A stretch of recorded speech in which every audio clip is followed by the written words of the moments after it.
بسم اللہ الرحمن الرحیم۔ السلام علیکم ورحمۃ اللہ وبرکاتہ۔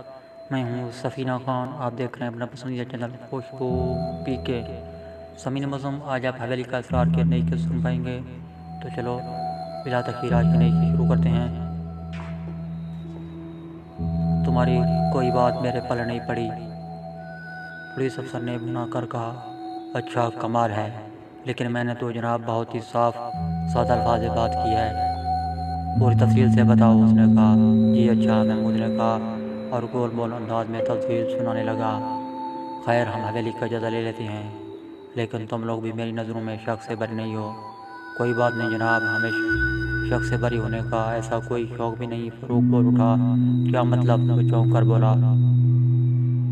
اس کی باتیں ذرا مشکل سے ہی سمجھ آتی ہیں، آپ کوئی خیال نہ کریں۔ اچھا نہیں کرتا، وہ میرے ساتھ۔ اب وہ اپنے ماتحتوں اور انہیں ساتھ لے کر آگے بڑھا۔ حویلی کے دروازے پر تو بڑا سا تالا لگا ہوا تھا، لہٰذا انہیں کھڑکی کے ذریعے ہی اندر داخل ہونا پڑا۔ صحن سے ہو کر وہ خون آلودہ کمرے میں داخل ہوئے اور ٹھٹک کر رہ گئے۔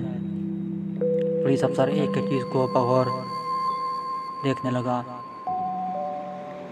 سمعین معظم، آج آپ نے PC کے سماعت فرمائی، کل نئی قسط کے ساتھ پھر ملاقات ہوگی، تب تک اجازت۔ اللہ حافظ۔ پاکستان زندہ باد۔